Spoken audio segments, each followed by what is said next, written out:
say with NAFTA in 20 years, is the most devastating is the effect it had on Mexico.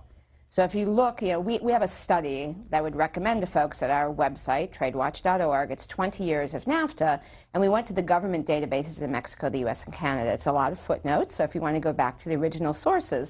But actually, this sort of peace and prosperity line is the antithesis of actually what's transpired with these agreements. And that's the key point. It's not as if God came down and said, here is free trade.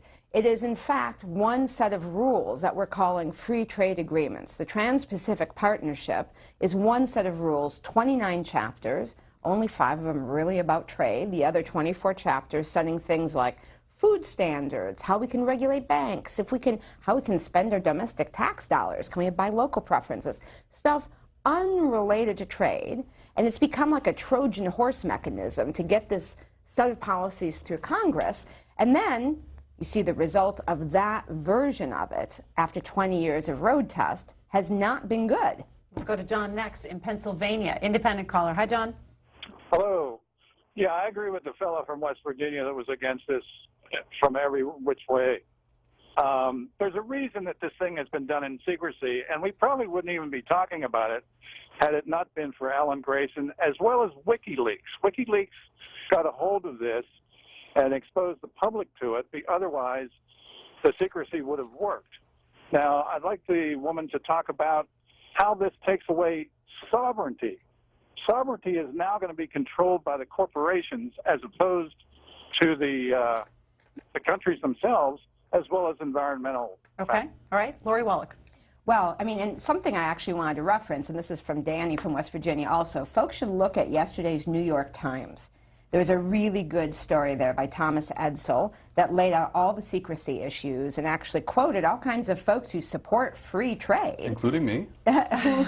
who basically have concerns about the secrecy. And if you want to see the list of the 600 corporate advisors, go to our website, exposethetpp.org. That's www.exposethetpp.org, because Danny's not making that up. That actually is a real list of corporate advisors who have all the security clearance. Now, on the question of sovereignty, so the big issue there, and it's the reason why a lot of very conservative folks like Ron Paul or a lot of Tea Party activists are also against these agreements, is one of the things that WikiLeaks exposed was a chapter in the TPP called the investment chapter that would set up these extrajudicial tribunals called investor-state dispute settlement, that if the U.S. got into the TPP, we'd be submitted to the jurisdiction of tribunals operating under either World Bank or United Nations rules, where the U.S. government could get directly sued by any individual foreign investor or corporation to privately enforce this public treaty, talk about a sovereignty invasion, with the right to demand payment from our Treasury for any U.S. domestic law they think undermines their expected future profits. They don't go to U.S. courts, but they have the right to attack our laws, our government, and raid our Treasury, laws our domestic companies have to meet. And that attack, basically, on our fundamental court system, our sovereignty, is animating a lot of pushback, as is the basic rule of TPP and NAFTA and WTO, which is every signatory shall conform its domestic laws, regulations, and administrative procedures, end quote, to the attached chapters, which means all of our future and existing state, local, and federal laws have to meet this international body of law. Let me show our viewers the New York Times article that you referenced by Tom Edsel, the Free Trade Disagreement, in case you're interested. Daryl, Detroit, Michigan, Republican caller. Hi, Daryl. Daryl, you are on the air. Go ahead. Yes. First thing I'd like to do is talk about the most obvious thing that both your guests have missed. Since 1975, we ran trade deficits equaling $9 trillion in nominal dollars. That $9 trillion did not double up because there's no multiplier effect. In fact, it doubles up overseas because it multiplies their investment capabilities. For all the trade agreements we've had, GATT, WTA, most favored trading status for China, nothing has seemed to work and drop that deficit. We are promised that we'll increase exports, but the bottom line is it's just not true. Okay, Daniel Eichenson. Let me address that. Let me address the second part first. There is this sort of myth, the way we talk about trade in the United States, and from the top to the bottom, this idea that it's us versus them, that there's a sports metaphor in play, that our points are measured by U.S. exports, that the other foreign teams' points are measured by imports, that the trade account is the scoreboard and it shows a deficit, so therefore we're losing at trade. Trade does not lend itself to a sports metaphor, because trade, it's just individuals transacting and engaging in transactions because it improves their lot. Everybody's getting value out of it. That's what it's about. The focus on the trade deficit, I think, is misplaced. The flip side of the trade account, or a little broader than that, is the current account, is the capital account. Money that goes out of the United States to purchase exports, to purchase imports, comes back in as investment in U.S. assets, in the stock market, and government debt. That is all put to use of creating economic activity and creating jobs. In fact, there's been a very positive correlation between trade deficits and job creation, between trade deficits and economic growth. We've had, almost 50 years of trade deficits, and the U.S. economy has grown pretty handsomely over most of that period. So to suggest that trade deficits are somehow deleterious misses the fact that all of this money is coming back in as investment. So how else do you explain the fact, if $9 trillion of trade deficits was a big problem, our unemployment rate would be significantly higher if following that logic. Lori Walk, I'll have you respond, but also to American Hero tweets in this: when did America or any nation ever benefit from blocking free trade? Yeah, and that's a very interesting question, because the issue isn't between blocking free trade or the TPP. The question is, what rules would actually do better for us? And this gets to Daryl's point, which is, since we've taken on a particular model of trade agreements, we went from being an export powerhouse to being a country dragged down by an enormous and growing trade deficit. And these are choices. These are policy choices. This is what's at stake. If you want Congress to do fast track and give away its steering wheel and an emergency brake over trade, you can get NAFTA on steroids with Vietnam. That's the Trans-Pacific Partnership. Well, if you want to do something different that reverses that, then that's your choice. So I want trade. The question is the rules. So this is just to get to Daryl's point, because Daryl's right. Daryl's spot on. The trade deficits we've had are how you figure out what the job effect is, because the government does a multiplier. Right now it's about 4,000 jobs per $1 billion of trade. So when people say NAFTA caused a net loss of 1 million U.S. jobs, that's based on going from what before NAFTA was a $2 billion surplus with Mexico and a $29 billion deficit to a $180 billion NAFTA trade deficit last year. And then you look at, now he's right, it multiplies because of the investment game, but that balance, even, Dan doesn't like the way it's measured because from his perspective, imports, exports, these are free choices.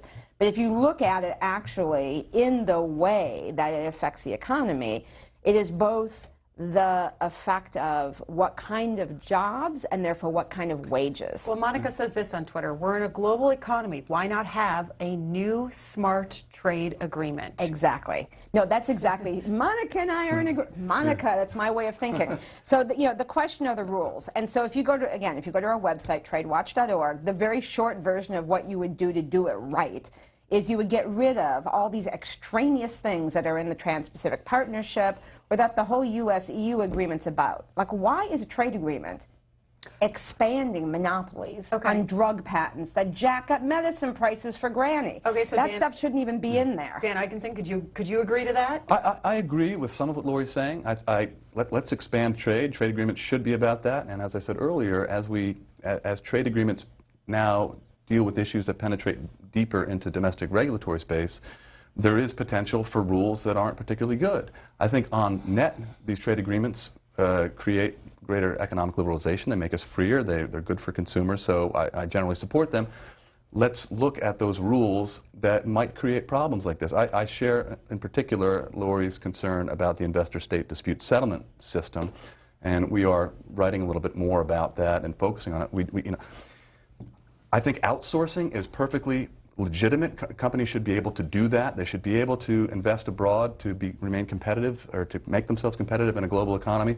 but we shouldn't subsidize outsourcing, and I think to a certain extent that's what investor state does. If multinationals want to invest in a developing country, they want this assurance that if the assets get expropriated or they don't get fair and equitable treatment, that they can go to a third-party tribunal and get a ruling and get compensated. That can come back to haunt. It's a subsidy going outbound, but also can come back to haunt us here if a foreign company is to sue the U.S. government in a third-party tribunal. And then it would actualize what Lori's been talking to us about for many years and make Lori look prescient and like a genius on trade. I think the concerns, though, are the risk of this concern is, on par with an airplane wreck. I mean, it happens very infrequently, but it's a risk that we should consider addressing somehow. Well, American Hero on Twitter says nothing has helped the United States and Mexico more than free trade. I want to focus a little bit of time here on the process of all of this in Washington and as these trade deals are getting negotiated. Without objection. I now ask for regular order. The motion to proceed to S-1963 is now pending. I have a cloture motion at the desk. Clerk will report the cloture motion. Cloture motion. We, the undersigned senators, in accordance with the provisions of Rule 22 of the Standing Rules of the Senate, hereby move to bring to a close debate on the motion to proceed to calendar number 298, S-1963, a bill to repeal Section 403 of the Bipartisan Budget Act of 2013, signed by 17 senators as follows. Reed of Nevada. I ask unanimous consent that reading of the names be waived. I ask unanimous consent that the mandatory quorum required under Rule 22 be waived and the vote on the motion and vote cloture on the motion to proceed to this matter occur at 5:30 p.m. Monday, February 10th. Without objection.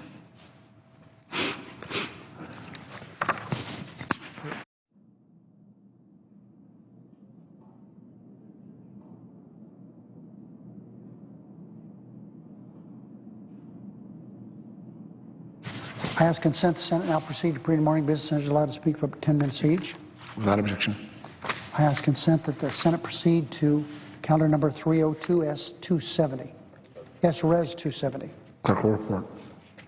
Calendar number 302, S-Res 270, supporting the goals and ideals of World Polio Day and commending the international community and others for their efforts to prevent and eradicate polio.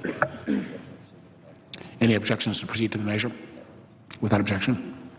I ask unanimous consent the resolution be agreed to, the preamble be agreed to, and the motion to reconsider be considered made and laid on the table. Without objection. I ask unanimous consent the Commerce Committee discharged from further action on S-Res 289. Clerk will report. S-Res 289, expressing the sense of the Senate that ambush marketing adversely affects the United States Olympic and Paralympic teams and should be discouraged. Chip. Without objection, the committee is discharged and the will proceed to the measure. I ask the Rockefeller Amendment to the resolution, which is at the desk, be agreed to. Without objection. The resolution as amended, Mr. President, be agreed to. The Rockefeller Amendment to the preamble, which is at the desk, be agreed to. The preamble as amended, be agreed to. And that the Rockefeller entitlement, which is at the desk, be agreed to, and the motions to reconsider be considered made and laid on the table with no intervening action or debate. Without objection. I ask unanimous consent the Senate proceed to calendar number 303, S-Res 333. Clerk will report. Calendar number 303, S-Res 333, strongly recommending that the United States renegotiate the return of the Iraqi Jewish Archive to Iraq. Is there objection to proceed to the measure? Without objection. I ask unanimous consent that the resolution be agreed to, the preamble be agreed to, the motion reconsider be considered made and laid on the table. Without objection. I now ask unanimous consent the Senate proceed to S-Res 352, submitted by Senators Klobuchar, Hatch, and others today. Clerk will report. S-Res 352, commemorating the success of Team USA in the past 22 Olympic Winter Games and so forth. Is there objection to proceed to the measure? Without objection.